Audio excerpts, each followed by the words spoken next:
ओम शांति। परम प्रिय परमपिता परमात्मा की प्रिय संतानों, प्रिय बहनों और भाइयों, विशेषकर प्रजापिता ब्रह्मा कुमारी ईश्वरी विश्वविद्यालय के सर्व सेवा केंद्रों के देश विदेश के भाई बहनों के प्रति आज जिस तरह का माहौल है, ऐसे समय पर एक बड़ी चैलेंजिंग बात सामने आ रही है। जब हम ईश्वरी ज्ञान और सहज राजयोग का अभ्यास करना शुरू करते हैं तो हम सब के सामने लक्ष्य अवश्य रहता है। बिगिनिंग में बहुत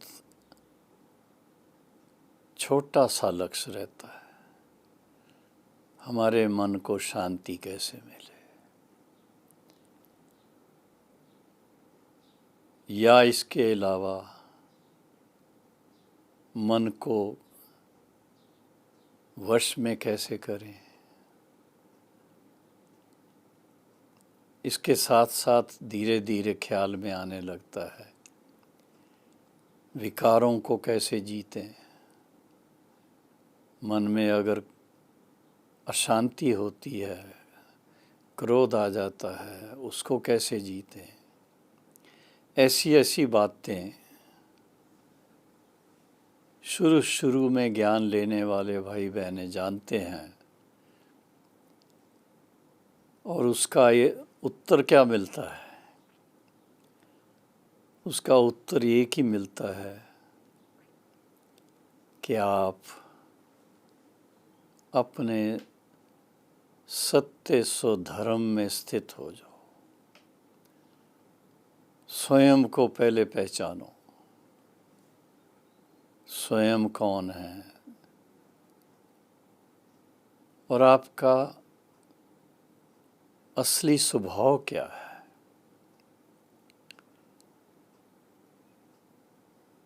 देखेंगे आप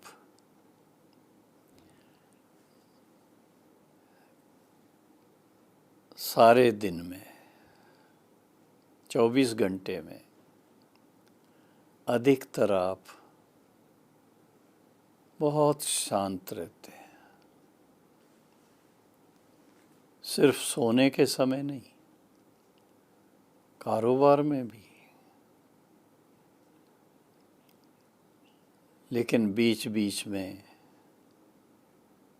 ऐसी भी स्थिति आती है जो अचानक से फ्लेयर अप हो जाते हैं, नाराज हो जाते हैं, गुस्सा आ जाता है।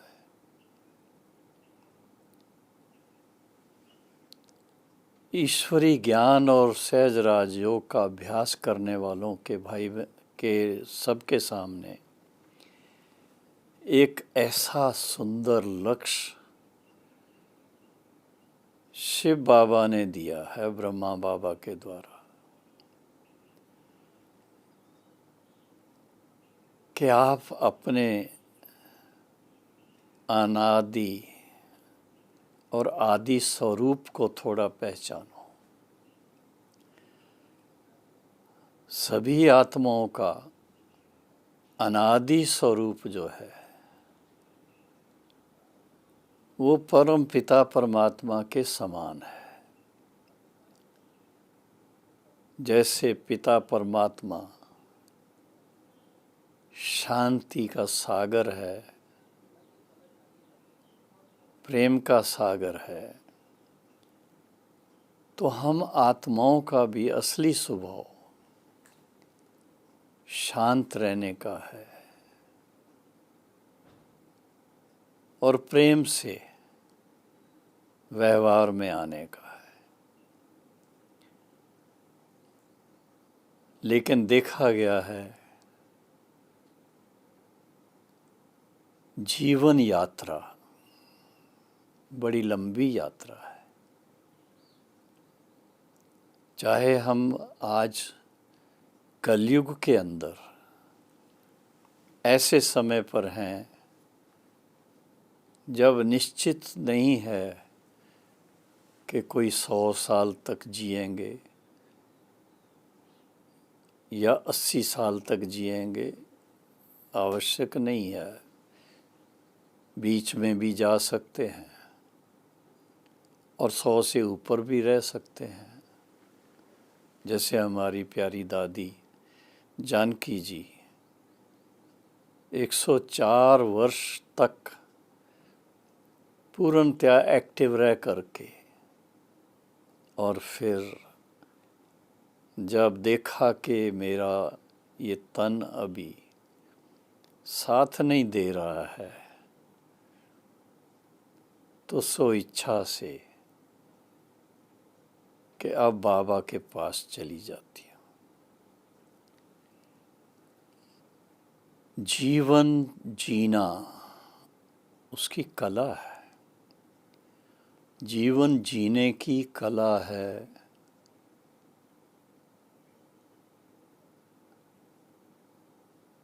श्रीमत के अनुसार जीवन जीना। परम पिता परमात्मा ने जो श्रीमत दी है वो श्रीमत हमें श्रेष्ठ बनाती है। आज प्रैक्टिकल में वो पिता परमात्मा हमें वो मत दे रहे हैं। हम रोज़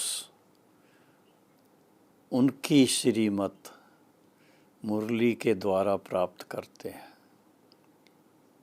हर रोज़ सवेरे जब मुरली सुनते हैं, उस मुरली के अंदर ज्ञान की मुरली, उस मुरली के अंदर जीवन के हर पहलू के संबंध में शिव बाबा की, ब्रह्मा बाबा की दी हुई, बाप दादा की दी हुई श्रीमत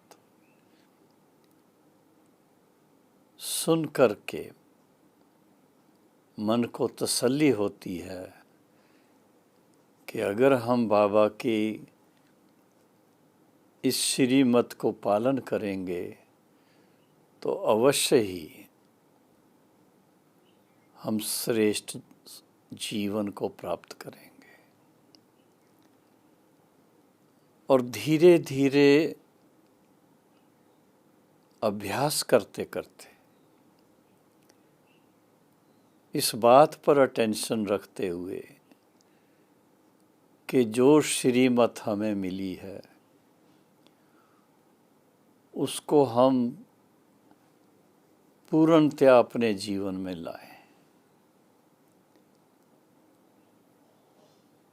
शुरू में चार्ट लिखना शुरू करते हैं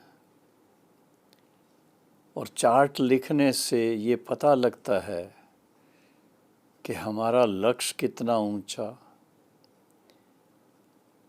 लेकिन हम कैसे धीरे धीरे अपने लक्ष्य तक पहुंचने की इच्छा रखते हुए भी उससे काफ़ी दूर रह जाते हैं।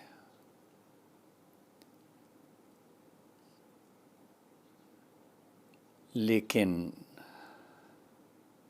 हमारे सामने जो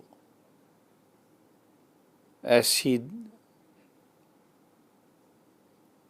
दिव्य मिसाल हैं ब्रह्मा बाबा की, मम्मा की या अन्य बहनों और भाइयों की, जो सीनियर जिनको हम मानते हैं, सीनियर राजयोगी, उन्होंने परमात्मा पिता की श्रीमत को यथार्थ रूप में पहचाना। और इस बात का उनको निश्चय हुआ कि श्रीमत से ही हमारी जीवन श्रेष्ठ बन सकती है। जब हमारी श्रेष्ठ जीवन बनती है तो हम श्रेष्ठ जीवन में श्रेष्ठ कर्मों का बीज बोते हैं, और श्रेष्ठ कर्मों का बीज बोते धीरे धीरे ऐसी स्थिति में आते हैं जब हमें ये आभास होने लगता है कि हमारा जीवन कमियों से, कमज़ोरियों से, बुराइयों से, सब से बिल्कुल मुक्त हो जाए। हम बिल्कुल अपने आप को माया पर विजयी महसूस करें, 5 विकारों को जीते हुए महसूस करें, और इसके साथ साथ निरंतर हमारा सोच, हमारी दृष्टि, हमारा बोल सर्वश्रेष्ठ दिव्य गुण संपन्न बन जाए। ये अभ्यास काफ़ी समय तक करना पड़ता है। बाबा के महावाक्यों में, मुरली के अंदर खास बाबा तपस्या के ऊपर जब ध्यान खिंचवाते, कल की मुरली में भी था, 8 घंटे आराम करो, 8 घंटे अपनी कारोबार करो, बाकी 8 घंटे जो हैं वो ईश्वरी पढ़ाई और अभ्यास के ऊपर दो, सहज राजयोग का अभ्यास करो। और मुझे याद आता है बाबा खुद इस अभ्यास को करते हुए अनुभव के आधार से कहते थे, बच्चे जब 8 घंटे याद का अभ्यास करेंगे तो आप एक ऐसी स्थिति का अनुभव करेंगे जिसमें आत्मा शरीर में है, शरीर में होते भी शरीर का बोझ फील नहीं होगा, शरीर की चिंता फील नहीं होगी, कोई शारीरिक दुख फील नहीं होगा, और धीरे धीरे जीवन मुक्ति का अनुभव होने लगेगा।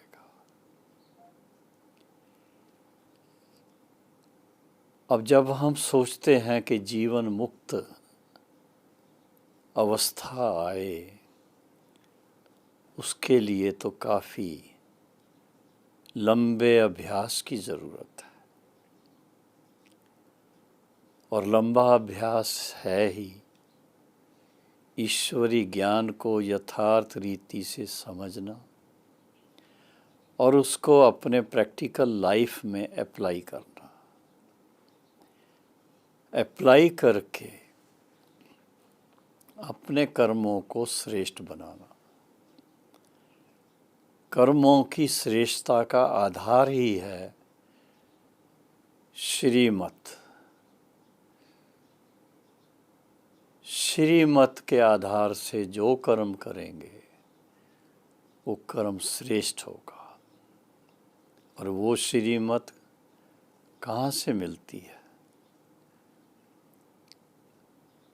वो ईश्वरी महावाक्य जिसको हम ज्ञान की मुरली कहते हैं, जो साकार के द्वारा, ब्रह्मा बाबा के द्वारा शिव बाबा ने लगातार इतने वर्ष चलाए, और साकार बाबा के अव्यक्त होने के बाद दादी गुलजार जी के द्वारा, हृदय मोहिनी दादी, उनको गुलजार दादी कहते हैं, उनके द्वारा अव्यक्त वाणियों के द्वारा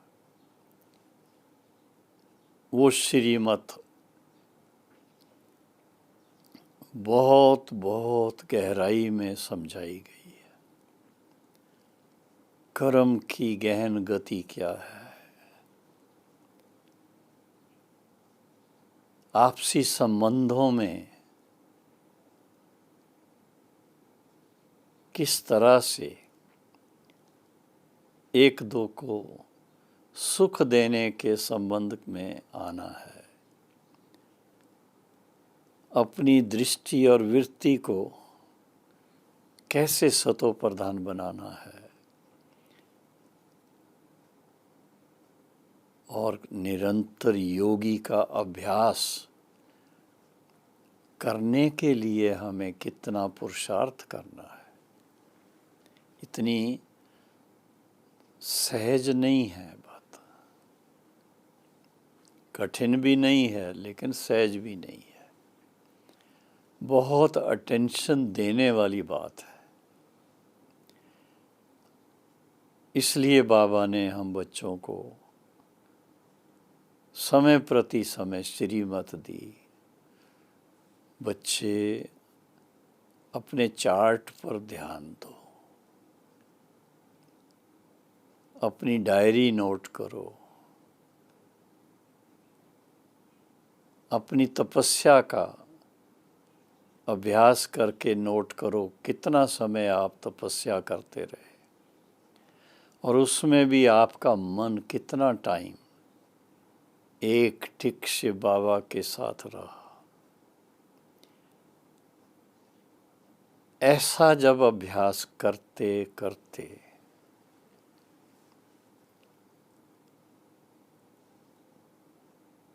आत्मा अपने पुराने कर्मों के हिसाब किताब से न्यारी हो जाती है, फ्री हो जाती है, मुक्त हो जाती है। तो जीवन में होते हुए भी महसूस होता है कि वास्तव में जब कोई हिसाब किताब नहीं है, न शरीर का है, न शरीर के संबंधों का है, न शरीर के बंधनों का है, ऐसे टाइम पर आत्मा कितना अपने आप को लाइट फील करती है। सिर्फ कहने के लिए नहीं कि आत्मा लाइट स्वरूप है, लेकिन अंदर में ऐसी महसूसता आती है, ऐसी फीलिंग आती है कि सचमुच मैं आत्मा बहुत लाइट हूँ।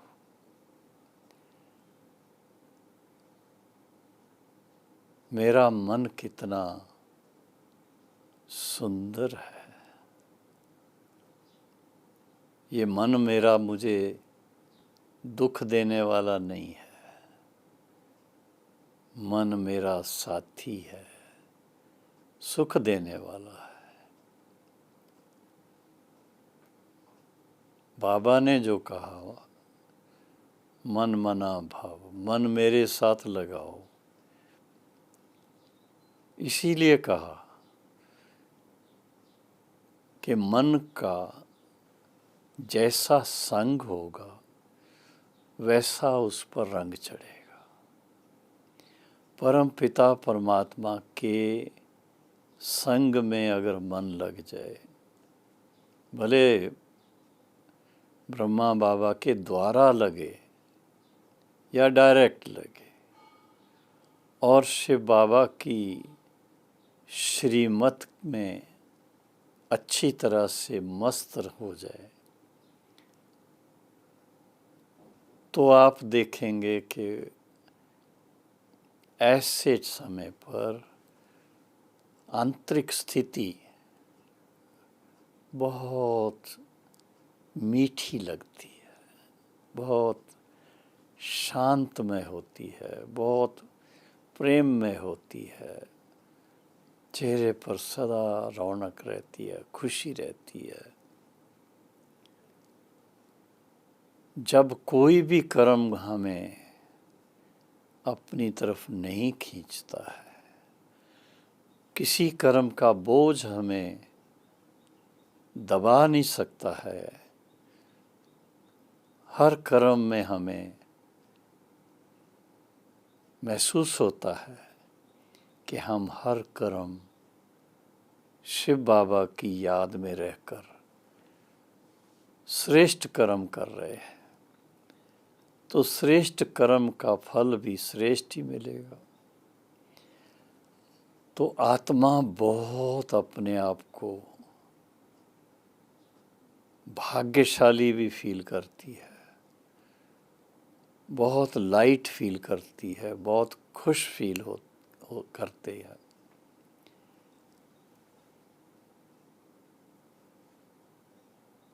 सर्वशक्तिवान बाप की याद के फलस्वरूप जब सभी पुराने कर्मों का हिसाब खत्म हो जाता है, जो भी पास्ट बीत गया उसका कोई बोझ सिर पर नहीं रहा, तो आत्मा बहुत अपने आप को लाइट फील करती है। एक तरफ तो आत्मा है ही लाइट स्वरूप, ज्योति स्वरूप है, ज्योति बिंदु स्वरूप है, स्टार लाइक है, जो भी आप समझो। उसको थोड़ा विजुलाइज करें, उसको थोड़ा अपने मन में एनकम्पस करें, उसको मन में स्थित करें। उस स्वरूप में जब अपन टिक जाएंगे और देखेंगे शिव बाबा, ब्रह्मा बाबा और हम तीनों चमकते हुए सितारे की तरह, तीन सितारे एक साथ, ऐसी स्थिति में आत्मा सब बंधनों से मुक्त हो जाती है और जैसा संग वैसा रंग उसमें रंगी जाती है। ईश्वरी संग में, शिव बाबा और ब्रह्मा बाबा के संग में, वो भी आत्मिक स्वरूप में, आप सोचिए क्या रंग चढ़ेगा।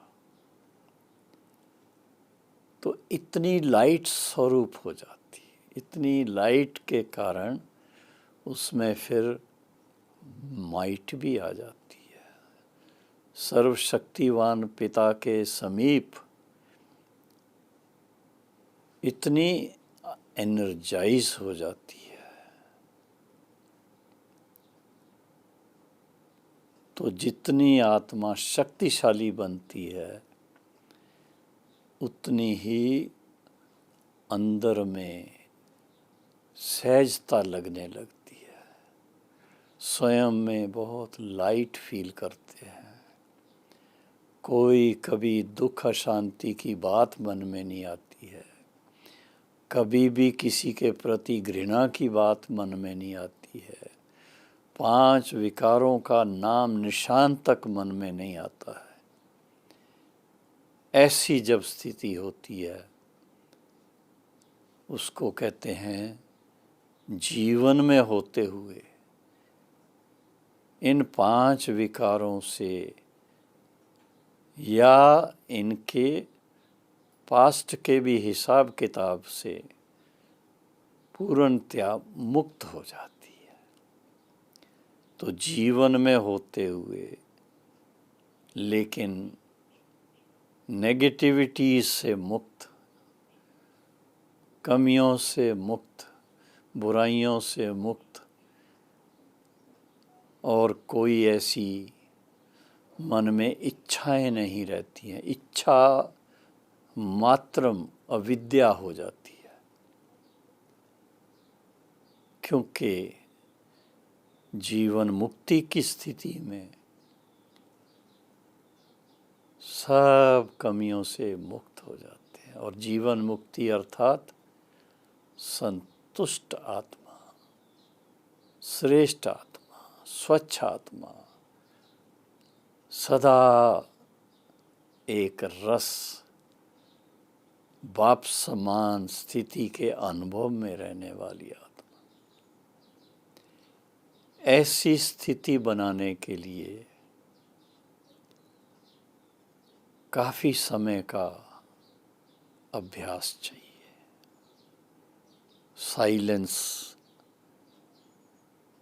साइलेंस का अभ्यास चाहिए। साइलेंस का भाव है कि मन को बहुत सारी बातों में बिजी रखने की बजाय उसको शिव बाबा के गुणों और शक्तियों पर केंद्रित करके रखना और उसका आनंद फील करना। उस समय के अति इंद्रिय सुख की अनुभूति क्या होती है उसको महसूस करना। जब उस अनुभूति में मन टिक जाता है, इतना आनंद आता है, इतनी खुशी होती है अंदर में, अति इंद्रिय सुख,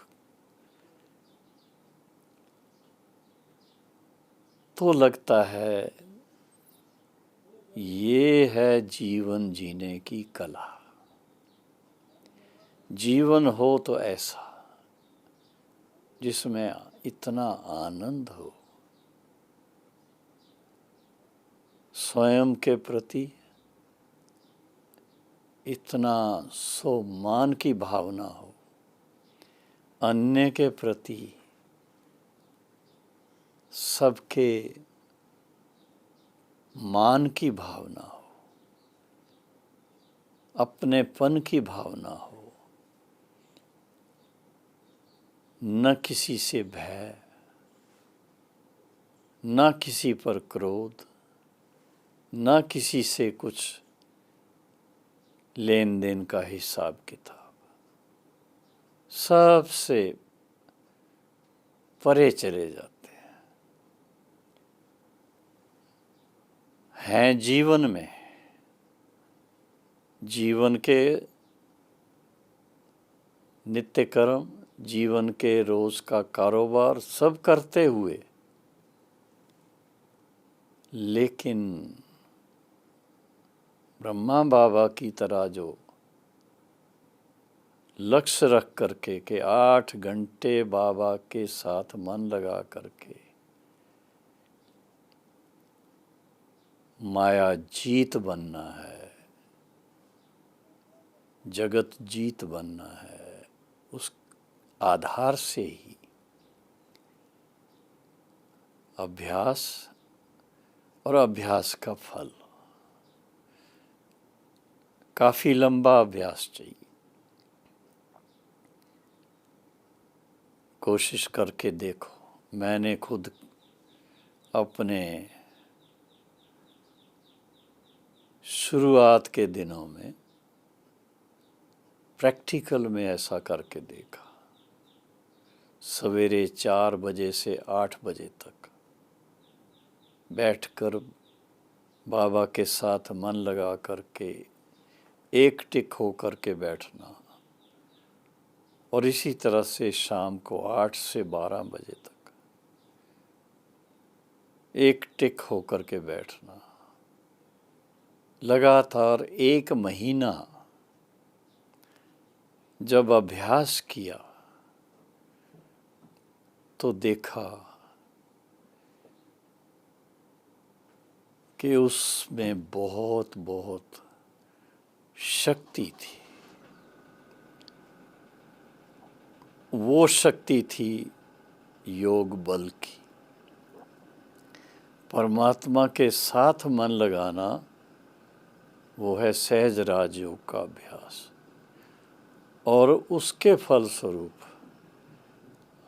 इतनी शक्ति आत्मा में प्राप्त होती जो उसके पुराने जो भी कोई हिसाब किताब हैं, बंधन हैं, वो कटते हैं।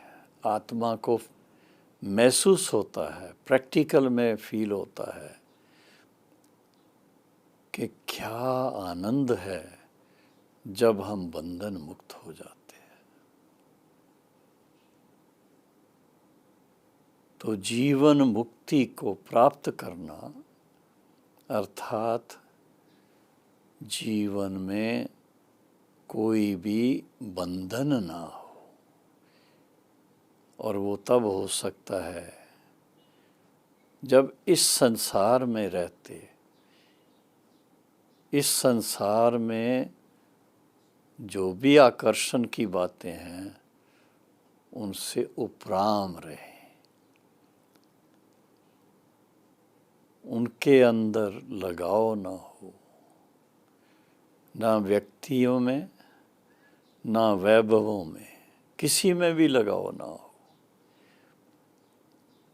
जीवन जीना है, जीवन जीने की कला है मन को मनमना भव करके चलना, ईश्वरी याद में रह करके जीवन जीना। उसके अंदर बहुत आनंद रहता है, बहुत मुस्कान चेहरे पे आ जाती है, सहजता से हर एक के साथ बड़े प्रेम से मिलना, प्रेम से एक दो को ग्रीट करना, और किसी से अटैचमेंट नहीं, न्यारे और प्यारे,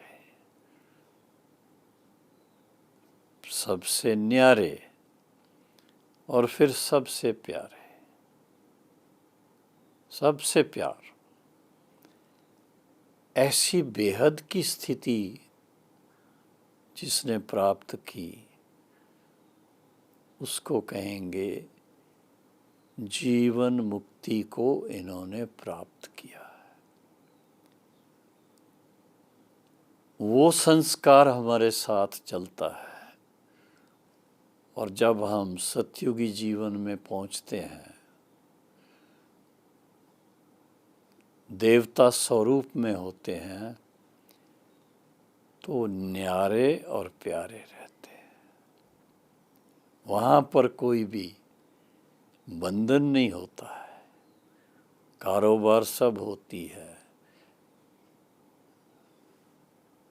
लेकिन कारोबार में होते हुए भी बंधन फील नहीं होता है, एक खेल की तरह चलता है। तो जीवन मुक्त ऐसी स्थिति है, जीवन मुक्ति, जिसने उसको प्राप्त किया वही उसको बता सकता है कि इसका वास्तविक आनंद क्या है। सदा मन खुश रहेगा, सदा लाइट रहेगा, सदा हर एक के साथ प्रेम भाव से मुखातिब होंगे, और आराम से नींद करेंगे, आराम से सवेरे का उठने का अपना उनका अभ्यास स्वाभाविक रूप से होगा। इतना सुखद जीवन बन जाता है। तो जीवन मुक्ति अर्थात सदा सुख का जीवन जीना, बंधनों से मुक्त, विकारों से मुक्त, और सदा खुशनुमा जीवन रहे। जीवन जी रहे हैं लेकिन बंधन कोई नहीं है, ऐसा अभ्यास चाहिए। और वो अभ्यास करने का ये बहुत बहुत योग्य समय है। इस समय का हम सदुपयोग करें, अपने लिए समय निकालें, दूसरों की सेवा के लिए टाइम निकालें, क्योंकि देखा गया है जब हम दूसरी आत्माओं की सेवा भी करते हैं उस समय भी 100 सेवा उसमें इंक्लूड होती है। दूसरे किसी को दृष्टि देंगे तो अपना मनुष्य बाबा के साथ लगेगा। तो जितना जितना अपने इस अभ्यास को हम सरल बनाते जाएंगे, स्वाभाविक बनाते जाएंगे, नेचुरल बनाते जाएंगे, तो जीवन मुक्ति का आनंद प्राप्त करते रहेंगे। जीवन मुक्ति जैसा खजाना कोई नहीं है, भरपूर फील करेंगे। हमेशा अपने आप को शहंशाह के रूप में देखेंगे, इस दुनिया के जैसे मालिक हैं।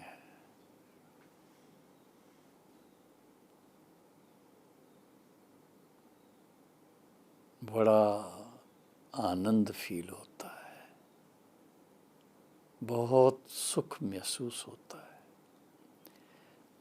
जीवन मुक्ति, मुक्ति अर्थात परम धाम निवासी बनना, और जीवन मुक्ति अर्थात मनुष्य से देवता बनना।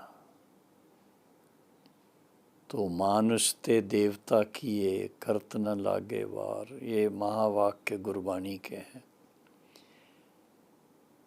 लेकिन वो बनने का अब वो समय है। तो सभी भाई बहनों को हम यही कहेंगे,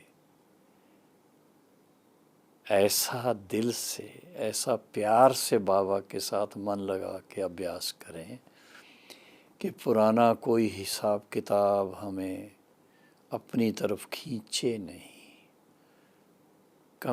जो भी कमज़ोरी है या कमी है वो हमारे सामने अड़चन बन के ना आए, और हम अपने आप को बिल्कुल फ्री, उड़ता पंछी महसूस करें और फरिश्ता स्वरूप के अनुभव में जाके देवता बन जाएं।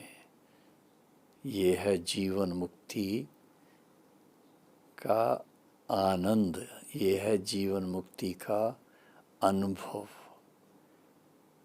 तो जीवन मुक्ति प्राप्त करना हमारा ईश्वरी जन्म सिद्ध अधिकार है। ओम शांति।